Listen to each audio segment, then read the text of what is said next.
Well, it's the first of the year again, and for many of us, that means it's goal-setting time. Now, that's great, but as with most things in life, there's a right way and a wrong way to go about goal setting. On today's show, you're going to learn all about the right way to set achievable financial and life goals for the coming year and beyond. It's time to tune out the hype and focus on the facts that matter to you, the income generation. Let's get started. Get ready to separate reality from myth. With us, David Scranton. David Scranton. David Scranton. David Scranton. But David Scranton says, hey, not so fast. How does it affect the markets? How does it affect the economy? Thanks to efficiencies in new technology and a staff of veteran analysts and portfolio managers, Sound Income Strategies strives to set new standards and bring institutional-style investing to your portfolio.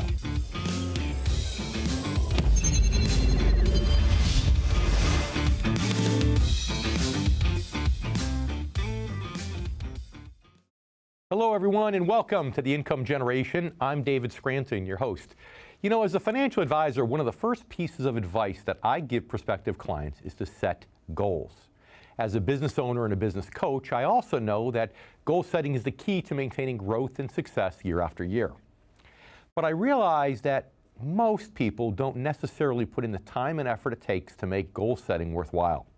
Many pay lip service to the process, then wonder why they always fall short of their goals. Now, if that sounds at all familiar, please don't feel too badly.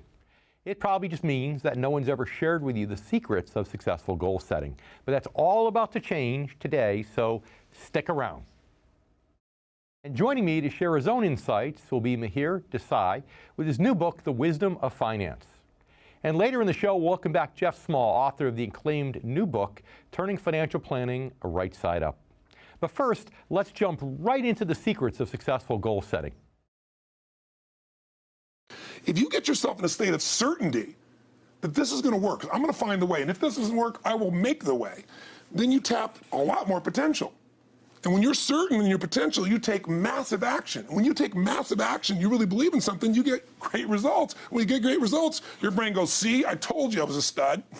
I told you this thing would work out. Now you're even stronger. You tap more potential, take greater action, greater results. That's how you went from $300 in a week to $2,500 in 5 days to $100,000 in a month to $1 million in a day. Same thing with you.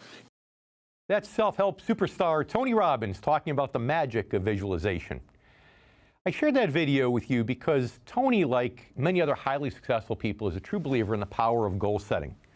But tapping into that power takes much more than just jotting down a short list of goals and hanging it on the refrigerator every January. What it does take starts with just one word in the title of the video that I just shared, and that is visualization. To put it another way, the people who are good at achieving their goals are those who have mentally lived those goals in advance in their minds in sensory-specific fashion. Now, I realize some people can get a little bit cynical when it comes to the whole concept of mind over matter. They might associate it with things like mystics and hippies and astral projection. And trust me, I get that. I'm a left-brain numbers guy myself, and so are the majority of financial advisors whom I coach. But just like Tony Robbins, Oprah Winfrey, and hundreds of other extremely successful people whom I could name, I've learned firsthand that achievement starts with visualization and having the right mindset. And when it comes to goal setting, that means setting sensory-specific goals. Now, these are goals that you've not only identified, but have also visualized. And you've lived these goals in your mind in advance in sensory-specific fashion long before they've ever been achieved in real life. And that means that you've focused on them to the extent that you can see, feel, hear, taste, and smell them. Now, when you take time to create your goals in a sensory-specific way, you end up constantly moving toward them on both a conscious as well as an unconscious level. You trigger this thing in your brain called the reticular activating system, which is the part of your brain that awakens the subconscious. Most people take it for granted, even though we experience it in little ways virtually every single day. So, for example, let's say that you went out and bought a new car. Let's just say it happened to be a red Toyota Camry. And while driving it the first day, you suddenly notice every other red Toyota Camry on the road. We've all had this kind of experience, haven't we? It's not that there weren't that many cars just there on the road yesterday and the day before that. It's that buying your own red Camry triggered your reticular activating system, and now your subconscious mind is programmed to notice every other red Toyota Camry on the street. It's the same principle when you set sensory-specific goals. You're activating a mental device that unconsciously moves you toward them, which helps drive you to take the conscious actions necessary to achieve those goals. But the question becomes, how do you go about doing that? What's the process? Well, the first step is to simply make it a priority of yours. Set aside the time to do it the right way. You need to take a full afternoon, if possible, because you're going to be doing a lot of writing. And go somewhere where you're not going to be disturbed, where you can think creatively, preferably a place that is inspirational for you. And start by writing down everything you want in life, everything you want to have, do, and become. I advise separating your goals into those three categories. For example, have goals. Maybe you want a new car or a beach house. Again, those are the have goals. Maybe a golfing trip to Pebble Beach or a fishing trip to the Florida Keys could be some of your do goals. Maybe you want to become financially independent. Okay? Once you've identified these goals, it's now time to visualize them and to live them in your mind in sensory-specific fashion, and to write down what it's like. Write as you're visualizing and feeling and hearing and smelling your goals. Make it one stream of consciousness exercise, because that's what really focuses your unconscious mind. Now, naturally, the have goals are probably the easiest to visualize and imagine with all your senses. You could even kind of sort of cheat by, for example, if you want to buy a car, doing a test drive in that car and writing down everything about the experience, writing down about the new car smell, the purr of the engine, the trees streaking by your window, you're accelerating, of course not breaking the speed limit, right? For your beach house, you might imagine sipping your morning coffee as you smell the salt air, or what the cool sand feels like on your bare feet in a morning walk along the shore. And you could do some of these things by just going to open houses. So the have goals are really easy in that regard. The do goals now, they might be a little bit harder, because most of the time we're striving to do new things. Well, by definition, if you haven't yet had the experience, it's hard to lean on any kind of memory to help you. It's not like you can test drive a trip to Italy or an African safari after all. It all has to come from the imagination. And I realize that that's going to be easier for some than it is for others. But all I can tell you is it's worthwhile to make that effort. An example that I always use is of a man whom I know, whose do goal was to spend an entire month working at an African mission. To help move himself toward the goal subconsciously, he wrote an entire fictional story about what it would be like. He created artificial characters describing every single detail of the experience. Now, you don't necessarily have to go into that much detail, of course, but to the greater extent that you can, the more effective this exercise will be. And it helps because you find that once you exercise that part of your brain, it gets easier. Believe me, if you're left brain like me, it will get easier. The bottom line is he ended up achieving his goal in large part because he lived it in advance in his mind in a very sensory-specific way. And that helped his unconscious mind take actions that would move him toward it. Now you can have a similar challenge with your become goals. So it's good to narrow them down to a moment in time. Where will you be, and what will it feel like the first time that someone else congratulates you for achieving one of those become goals that you've always wanted? Well, we'll talk about that just a bit more, these become goals, a bit later in the show. And again, if this sounds all a little bit too touchy-feely, I get that. I was skeptical myself before I started setting my own sensory-specific goals years and years ago and experienced the results for myself in my own life. And it made all the difference in the world. But there's one more benefit to it that's vitally important. We all know these days how easy it is at home to channel surf, right? Well, as baby boomers, it's funny because we actually grew up having to get off the sofa, walk across the room, and change the channels manually. Now we all do it with the flip of a button on a remote control. But here's something that most people don't realize. You can just as easily change channels in your brain. And frankly, you should when the program playing there isn't moving you towards your goals. And that is a common problem that people have. That's what creates what we call limiting beliefs. People don't realize when they worry and suffer from things like anxiety, for example. That's often because their brains are stuck on a channel playing their worst fears over and over again on a continuous loop. Sometimes they're obsessing consciously about negative outcomes, and sometimes it's 100% subconscious. But either way, it's self-defeating. The classic example is the salesman who shows up at your door and says, "You wouldn't want to buy one of these, would you?" Naturally, he's just sabotaged his goal of making a sale. But you know, we're all vulnerable at times to sabotaging our own goals in very much the same way. And it's largely because our brains are stuck on the wrong channel, but we don't even realize it. And that's why it's important after you've set your goals to revisit them every day to make sure your brain stays set to the right channel. Think of it as a favorite show that maybe you've DVR'd or a mental DVD that you pop in once a day, a DVD of you experiencing your goal or your goals with all your senses as though it's already happened. Now, the reason I feel so strongly about goal setting as a financial advisor should be pretty obvious. It's simply a fact that most goals have a financial component.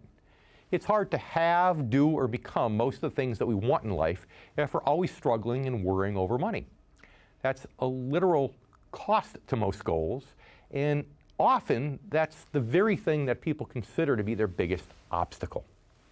But money itself isn't really motivating to most people. Think about it. It's pieces of green paper with pictures of deceased presidents. Visualizing a big pile of this doesn't really trigger your reticular activating system and start you moving unconsciously toward your goals. It's one factor involved in your goals, but it's really the means to the end. The key is to visualize and imagine the end itself, to imagine all the things that you want to have, do, or become in sensory-specific fashion. That's one of the main things that separates people who achieve most of their goals from those who don't. But there are some other important features to successful goal setting, and we'll talk about those in just a bit. Now that we've discussed just a little bit about the psychology of visualizing your goals, I'd like to show you this quick video to introduce our first guest, Mihir Desai. I think recently finance has gotten a really bad rep, and sometimes for good reasons and sometimes for bad reasons. So what the book tries to do is demystify finance so it becomes clear to people. I think we really need to educate people about finance. And then the second thing we need to do is humanize finance. Finance is like some kind of very complex thing that's out there, and it's really not. It's actually got really intuitive ideas that are really fantastic ideas. So what I wanted to do in the book is actually make it clear to people that finance ideas are actually easy, they're accessible, but also that we can humanize it, much more than has been the case recently. Mihir Desai is a Harvard professor and is our next guest coming up, and I can't wait to ask him the pertinent questions related to goal setting and knowledge. Stay with us. We'll be right back on The Income Generation.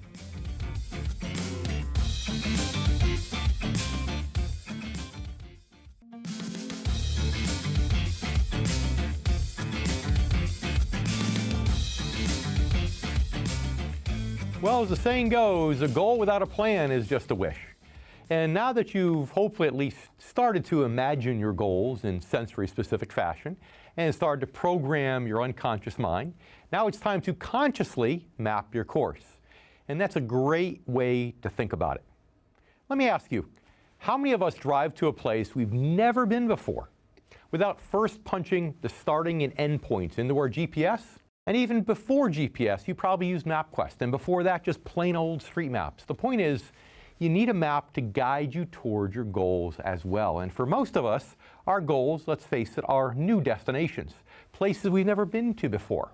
And odds are you'll never get there without some type of map. And creating the map begins exactly the same way, by punching in your destination and your starting point. You've already identified your destination and visualized it and thought about it in sensory-specific fashion. The next question now is, where am I today? Have you already put aside some savings for this goal? Or if it's a trip, blocked out the time for it on your calendar? From where you're starting, what are the key things that you need to acquire or accomplish in order to reach this destination? Identify them and write them down. Then answer this question. What is my time frame for ideally achieving this goal? Give yourself a target date for the goal. Don't just say this year or by the end of the year or sometime soon. Pin it down. Once you've identified this starting point and the end target date, now ask yourself this important question. Please be brutally honest with the answer. Is my goal realistic? There's nothing wrong with having ambitious goals, but if you determine that your goal will require you to raise $1 million or become a piano virtuoso within the next 6 months, it's probably not that realistic. And there's at least one more important question you should ask when mapping these goals, which is, who can help me? That can mean help in the form of moral support, coaching, teaching, or, yes, financial planning for that matter. And again, the reason I feel so strongly about this topic is that there is a financial component to virtually every goal. Sometimes it can be the most important component. And if you're not mathematically inclined or feel like you'd stand a better chance of reaching your goals with somebody professional guiding you, then go ahead and get that professional help. Reach out to a qualified financial advisor. Set up a meeting. Once you have your map and you've programmed yourself both consciously and unconsciously to reach your destination, now at least you're heading in the right direction. You're on your way. But the question then becomes, what if you should take a wrong turn at some point? You know, it does happen, which is why it's so important to track your progress toward these goals along the way. You know, we already talked about the importance of revisiting your goals mentally every day to make sure that your brain stays on the right channel.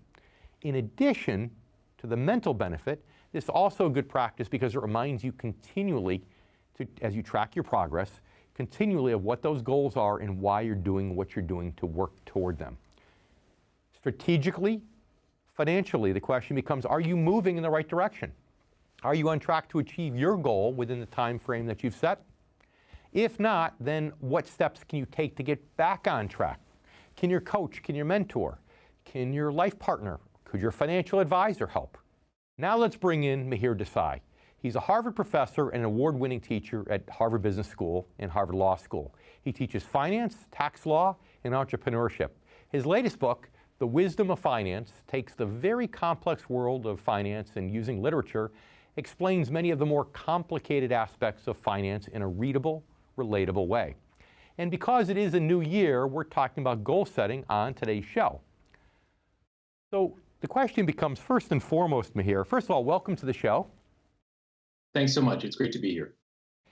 You believe that financial literacy is important, as I do, but tell our viewers in your own words why financial literacy is so important to you. Well, as you pointed out, finance is an important component of all goals, almost all goals in our life. And so the key thing to kind of question is whether we really have the financial understanding that we think we do. You know, what I observe in my classroom with very, very bright people is that people are still really intimidated by finance. And a lot of people are intimidated in finance because, frankly, you know, a lot of people in finance like to intimidate people. And so, you know, one of the things that I think we really need is to be empowered by understanding the underlying ideas of finance. Because if we're not, we're going to kind of get hoodwinked or, you know, kind of bullied into doing something we don't necessarily really want to do. But what makes you different, though, Mihir, compared to most people who teach this stuff, is that you don't teach all numbers and facts. You like to talk about relatable stories, use metaphors and things like that. And I know you have many great stories. Let's use leverage as an example. You know, give us a great story about how people can think of leverage so they can get a better feel for where it benefits them and where it hurts them. Sure. So, you know, leverage is such an important idea in finance. And, you know, it can be kind of intimidating to people. People make, you know, two big mistakes with leverage. One is they don't understand that it can be a very powerfully good force in your life. It allows you to do things you wouldn't be able to do otherwise. And then they often don't take it seriously enough when they make too many commitments. So if you think about a play like The Merchant of Venice or a bunch of other plays that are kind of about debt and leverage, they're nominally talking about debt. You owe me money, I owe you money. But really what they're talking about is commitments and the power of commitments. And in that play, what you really see is that commitments are like a metaphor for debt. Debt is a really, really powerful commitment you make to somebody. And like many commitments in life, if you kind of fulfill it and you're able to come through with it, it's fantastic. You make commitments to people in your life, you get access to whole new things. You make a commitment to a lender, you can live in a home you wouldn't be able to live in otherwise. You get to buy an education you wouldn't be able to have otherwise. So that link between leverage, which is a financial concept, and commitment, which is something that we do emotionally and with people all the time, makes it clear that leverage is actually a pretty human idea that actually maps to some basic human intuitions. Yeah, and there's a lot of people that are commitment phobic but still have a lot of debt. So it's a little counterintuitive, but what you say makes a lot of sense. How about diversification? I know you have stories for diversification like that. What would be the best metaphor there to help people? Well, it's interesting because diversification has been around for 2 or 3 millennia, and people have been talking about it from the book of Ecclesiastes to Talmud. It's always been this idea of, I gotta break up my portfolio and have it be split up. So there are a lot of great examples. It goes back in history to shipping routes where people would unbundle all their cargo and do different shipping routes. But the one I like the best is this novel from the last century where a woman is kind of talking about how risky it is to pick a husband. And it's a risk management problem, right? Like we always have. And she basically says, you know, if only I could marry 10 men, then everything would be better. And she's joking, of course. But what she's getting at is if you can take a choice and split it up, then that's really a powerful way to manage risk. And that's true with shipping cargo. That's true with, portfolios of stocks. It's just true with everything. And she kind of had that intuition way before modern financial theory that, God, if I can break up my choices and split them up, then it's a really, really powerful thing. Diversification of husbands. I get it. Okay. You know, it's funny because that's really a choice for people, actually. And this, it makes so much sense. But one of the problems that is, you say, financial planning tends to get a very bad rap, and sometimes that pushes people away from learning some of these things. Why is that so? Why does it have a bad reputation, and how does that affect people adversely? Well, I think it affects people adversely because then they tend to ignore it and they tend to kind of put it off, right? So instead of dealing with it, they kind of just like, I don't want to deal with that stuff. And as you know well, David, that's a recipe for disaster. You've got to deal with these issues because too many Americans kind of grow up and then they find themselves in retirement woefully underprepared. So the real bad cost of being put off by financial planning is you got to do it, and everyone has to do it. And you can do it in different ways, but you got to think ahead. And if you don't think ahead, then you're going to have a problem. You can do that with an advisor or elsewhere, but however you do it, you got to do it. And the part in the book is to say the way to make sure you do it is to make sure that those ideas don't intimidate you. So when a financial advisor talks about diversification or talks about options or talks about leverage, you should be able to understand that and have the confidence to question that person as opposed to feeling a little bit intimidated, which is a real cost. So for example, Mihir, people who have, who say they're bad with math, if a financial advisor approaches them all mathematically, that's how they're going to feel about it, which makes sense. So Mihir, we need to leave it there. Thank you so much for being with us today on the show. And everybody, please remember his book, The Wisdom of Finance. We'll be right back with The Income Generation.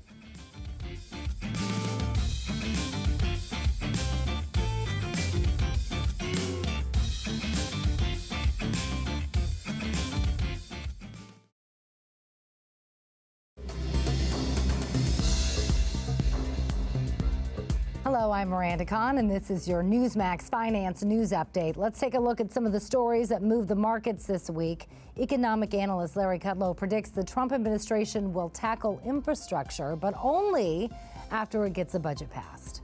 The Trump administration wants to increase defense spending. The Democrats do not.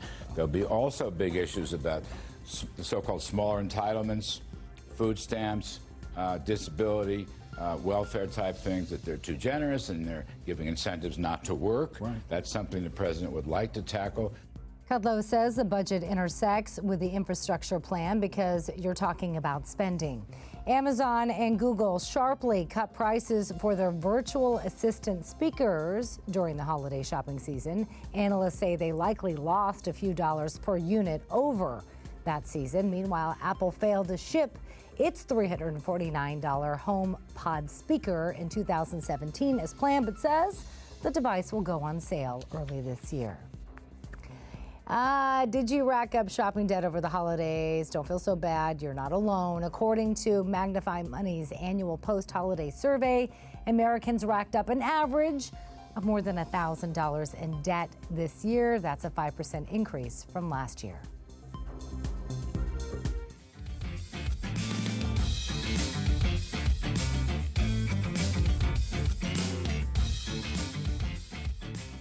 First, I'm sure that many of you have already taken steps on your own at some point to improve your process of setting and achieving goals, and I think that that's wonderful. Tony Robbins, whom we saw before, we talked about earlier, has many great books and videos available on the topic, and I highly recommend them. There are also some commonly shared basic goal-setting tips that you can read up on and use in conjunction with the sensory-specific tips we've shared here today. For example, remember the acronym SMART, which helps you remember to set goals that are specific, that are measurable, attainable, relevant, and also time-specific. The point is, there's some overlap when it comes to some of the most proven techniques and processes for effective goal setting. If you're proactively educating yourself about the topic, it means you're already on the right path. Why? Because you're mentally focused and motivated. Here to talk more about goal setting, and much more than that, is my good friend Jeff Small. Jeff lives and works here in Florida and has over 30 years experience as a financial advisor. He's a highly sought-after speaker who can be seen and heard regularly on shows like Fox Business and Bloomberg Radio. And his new book is called Turning Financial Planning Right Side Up. Jeff was with us on The Income Generation just a few weeks back, and we're happy he could join us again. Jeff, welcome and Happy New Year. Happy New Year, David. It's great to be here. So, what have you covered in your book about goal setting? Have you approached that at all, or is that kind of a new topic for us here today on television? Well, I think the goal of the book really is centered around a lot of the things you've discussed today in your show, and that is we really want to find a way if our retirement goal or retirement plan is consistent with meeting the stress test of having a successful retirement during that retired cycle. Okay. Now, Jeff, one of the reasons that I wanted to have you here today is because, we had, as you heard just a moment ago, a Harvard professor on here talking about some great things to consider when it comes to goal setting and learning the basics about financial literacy. But, let's face it, you don't work for a university. You're sitting here in the saddle every single day. You're meeting with clients every single day, real people like members of our income generation that are watching the show. So I'm sure you have a bunch of tales of your own, of things that have happened with people that have maybe set goals improperly or not understood some financial basics, and it's gotten in their way. Well, there's no doubt that financial literacy is very important, so the Harvard professor was exactly right about that, and it's very intimidating.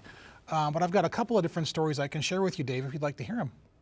Yeah, I'd like to, so I'd like to start, if we can, with something that has to do with income. I talk a lot on the show, and you hear it all the time, about how when you get to that certain age where you're close to retirement, most people that are in people that are part of the income generation, they forget that it's no longer necessarily about getting total return. They forget that there's two components to return. There's income and there's growth. And as you get closer to retirement, you focus less on the G, the growth component, and more on the I.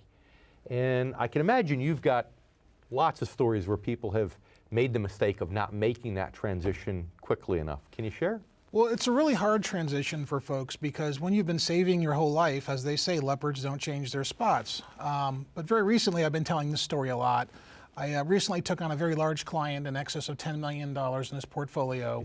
And I asked him specifically, point blank, if I tripled your money, would your lifestyle change? And he said no. And I said, well, if you lost half of it, will your lifestyle change? And he said yes. And so that was a very crystallizing moment when I realized his portfolio needs to generate income as well as it does for everyone. Yeah, it's interesting because not only that, but the psychology. I mean, talk about the psychology of that. I'm sure if somebody's worth $10 million and they lose half their money, they can retire on $5 million, right? There's a lot of people watching the show right now that are retired who probably have $5 million or less. But it's not just about the dollar amount, the fact that, ooh, gosh, I've gone from 10 to 5, I can't afford to retire. But it's also about the fact that, about how you feel, Can you talk about that for just a minute? Well, we're at a point right now in market history where the market gets very bullish, of course. It's very sloppy for investors to make mistakes, and everybody wants more. But getting an extra 10 to 15% in your savings, if you're just an average investor with an average portfolio, isn't going to really benefit you. What's going to benefit you is being more financially literate and creating a 5% rate of return on a net basis long term than going after the highest rate of return. And that's very short-sighted and can come back to really hurt you or crush your retirement goal. You know, you're from Southern Florida here. You know, I always tell my story, I think you probably heard it before, about right after the financial crisis being in Palm Beach proper on Worth Avenue on a weekend. And really watching the proverbial tumbleweeds going down the street. It seemed like nobody was shopping there, and it's all because that was right after Bernie Madoff was discovered to be a fraud, and people on Palm Beach realized how much money they had lost. And you know, it's funny because some of those people probably went from 20 million to 10 million like this, but the interesting thing is, I bet when their net worth hit 10 million on the way up, they were shopping on Worth Avenue. But now all of a sudden, because they went through 10 million on the way down, even though they can still afford to shop there, emotionally they didn't feel like doing it anymore. And I'm sure you've seen situations like that with people too. Well, there's no doubt about that. We've seen that in all the various market cycles, but in Madoff's case, there were some people, Dave, that lost everything. And it's unfortunate. You know, it's funny because our previous guest Mihir talked about diversification, and we talk a lot about diversification. We talk about averages in this business. One of the fictions that you talk about a lot in your book is the fiction of average return. And I know you've told me some pretty interesting stories in the past where people have thought they were making one return, and when they realized they were calculating it the wrong way, the return they're actually earning is much, much different. Well, there's no doubt that happens a lot with folks because they don't have the financial literacy to calculate their actual rate of return. So that's one of the things as financial advisors we have to do. We have to teach them how to do that. In one particular case, I had a client recently who had a very large portfolio at a household name I won't mention, a very popular household name, big brokerage. Had no idea they were being charged around 1.8%, but over 10 years on $700,000, they were paying about $250,000 in fees. Had no idea. Wow, that's a lot. But it lowered their rate of return from 5% down to 2.2%. Yeah, and sometimes too, it's also a question of how people calculate it. You know, when people calculate things, some people think, gosh, you know, if I make 10% one year and I lose 10% the next year, that I'm pretty much back to break even. And of course, you know that that's not the case. And we need to take a commercial break. When we come back, though, I'd like to ask you to share with us a story about that too, because again, you being in the real world, meeting with people like our income generation viewers every single day, it's so important that that they hear from you, from other people like themselves, and so on. So I want to talk about that rate of return dilemma when we come back. And I know you've got some time, so stay with us, please. And you too, stay with us. We'll be right back with more from Jeff Small on the income generation.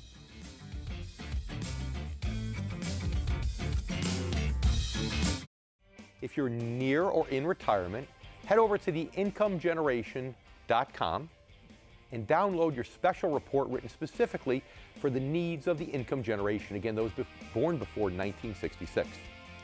I'm David Scranton, and you've been watching The Income Generation.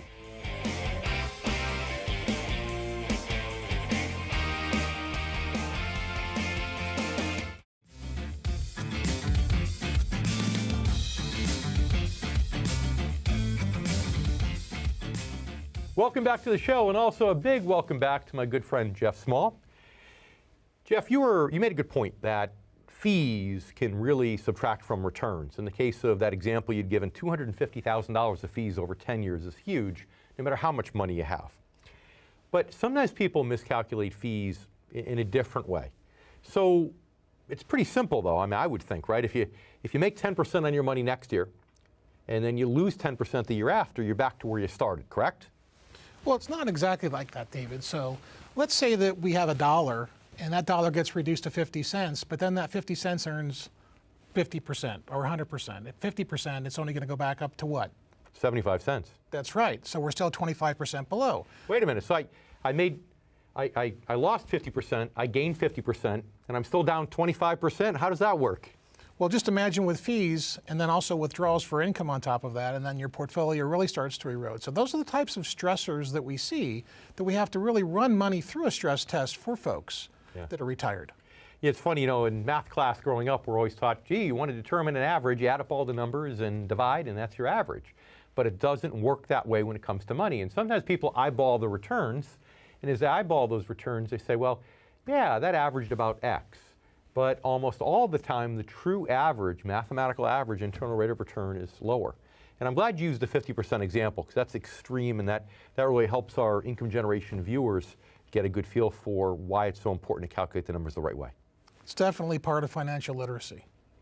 Now, I know another problem that you deal with, and I deal with it too in my own practice sometimes, is that transition. We talked early on about the transition between going from a growth-oriented focus to an income-oriented focus when it comes to your investments. But that usually comes about the same time when people have to think about kicking their risk down a notch. Like the example you gave early on when the person said, well, if I double my money, I won't live any differently. If I lose half my money, I just might. Tell us a story that you encountered where you might have had a tough time getting that point across to somebody and finally were able to do so, or maybe you were unable to do so. And how did that work out? It was very interesting you bring that up. I had a gentleman that came to one of my group talks and soon was in my office in 2006, and I encouraged him to get out of the market and get a little safer. He was very risky. His brother was a stockbroker, and I said, well, listen, you need to go back to your brother and ask him for some alternatives to prevent this, because if you have market losses, you could take a big hit. And then several years later, he ended up in my office, and I asked him what happened, and he basically said, well, I'm not talking to my brother, and I lost most of my money in the market downturn. So that's a situation where you did everything you could knowing that he wasn't going to part ways with his brother, who's a broker, tried to get him to lower his risk. He turned around, and his brother talked him out of it.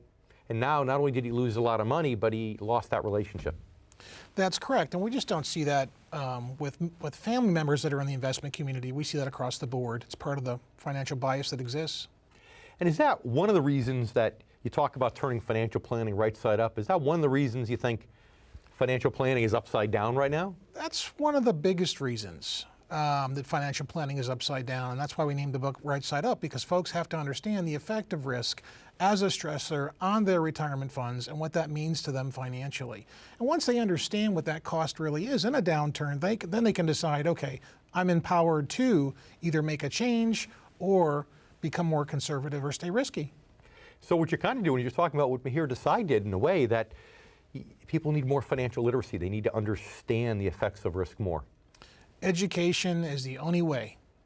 So what do we do? I mean, one at a time, it's great. You can write a book and you can help turn financial planning right side up. But what can we do kind of as an industry, for the greater good to help fix some of those mistakes, some of those miscommunications, the things that give, as Mihir said, our industry maybe a bad rap? Well, we try and change the culture on a daily basis through the various media appearances that I do and books that I write and author and groups that I talk to. And that's all we can really do at this point is get back to a more reasonably sound financial literate perspectives. I don't want to put you on the spot at all, Jeff, but I'm going to do it anyway because we go way back and are good friends and all this. But you know that I started a nonprofit organization for financial education of individuals, right? So maybe if I can get you to donate a little bit more of your time to educating people, some of those in need, then maybe we can make a little bigger impact on the world. What do you think? Do you think maybe I can get a little commitment for a little more of your time? Sure, I'd be happy to do that.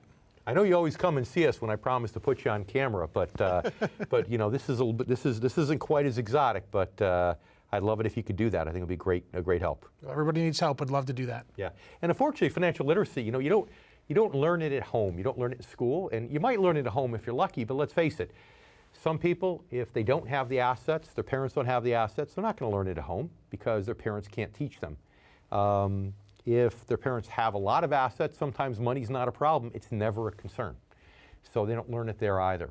So financial literacy is important. Where can they find your book? Well, the book has a website, financialplanningrightsideup.com, with Amazon links, and it's a great starter or launching point for understanding the stressors and educating yourself on having a successful retirement plan. Yep, and I read it myself, and I think it's a great buy, so go out and get it. Stay with us. We'll be right back with more from Jeff Small and the Income Generation.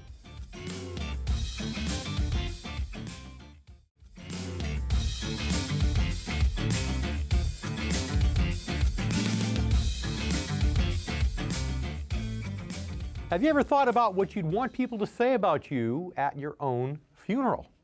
If so, you're certainly not alone. Now, I know it could be just a tiny bit morbid, but sometimes it's human nature to have those kinds of thoughts. And this one in particular can actually be helpful in the process of goal setting. Ask yourself, what would you like to have your eulogy say that you've accomplished and achieved? then think about those things and your goals in terms of what we call especially your become goals. You know, earlier I said to imagine a moment in time. What will it feel like the first time someone shakes your hand or congratulates you on becoming financially independent or being a new business owner or achieving a new title? Well, you can also imagine friends and loved ones talking about and celebrating your achievements in the past tense, yes, once you're gone. It's another good exercise to help you think about your goals as though you've already achieved them, which subconsciously increases your confidence that they indeed are achievable. Because pretty much anything you put your mind to can be accomplished. It's also a reminder that we all get just one life in which to achieve your goals. So the question becomes, what are we all waiting for? So with that in mind, let's bring back my good friend, Jeff Small. You know, I put you on the spot before when it came to donating more time to our nonprofit organization, SAFE. And now to put you on the spot one more time, and I hope Jeff really comes back on the show after me doing this to him twice on one show. But now, let's say that I were assigned the task of, God forbid, if something happened to you, I was assigned a task of doing your eulogy at your funeral. Tell our viewers and tell me, what is it you'd like me to say about you that you'd like to be known for after the fact, or known as being? Well, I think the most obvious ones, of course, would be being a great husband and a phenomenal father to my 3 children. And you already done that? I have. I do that every day. That's right. That's lots of fun. But we just had a passing on Christmas Eve day in my family, so I did a little bit of a eulogy for my mother-in-law who passed. Ooh. And so I feel where you're coming from on this question. But I think from a business perspective, I'd like to be known as an advocate who championed his customers' interests before his own and tried to be an industry leader in changing the investment culture to benefit consumers as opposed to the culture that currently exists, which is more of a house always wins mentality and let's stick everybody in the same profile. You know, it's interesting. You're right. Part of the reason the financial planning gets a bad reputation is because that education first doesn't come across too often. It's always about let's sell, let's sell, let's sell, let's sell. And you're not like that. No, I think that the moral compass of all financial advisors needs to be redirected to put customer needs first, and that's why the income generation viewership really needs to focus on working with fiduciaries. Fiduciaries are obligated by law to make sure they do the correct thing morally, financially, and legally, and avoid conflicts, and not be product-centric, but be client-centered. That's right. I love it. All right, Jeff, thank you so much for coming in today. Thank you for putting up with my verbal and emotional abuse, and I apologize. And stay with us. Our Income Generation viewers will be right back with more on our show today.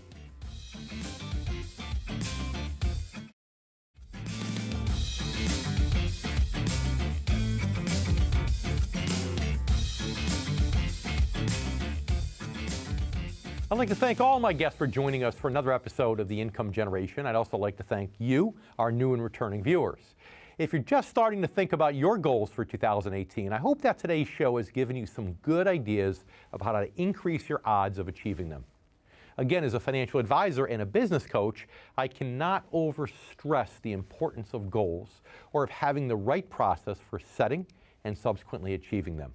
Successful, financially secure people in every business and from all walks of life follow a similar process, and you can too.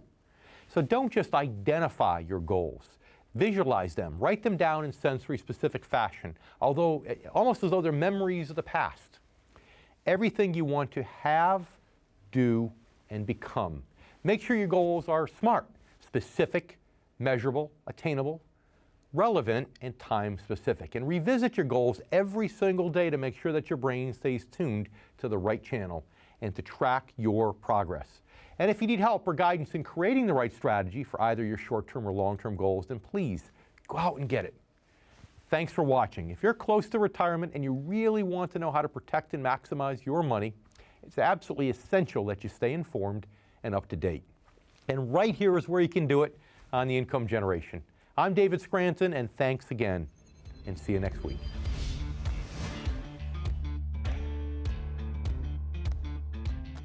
Read David J. Scranton's groundbreaking new book, Return on Principle, 7 Core Values to Help Protect Your Money in Good Times and Bad.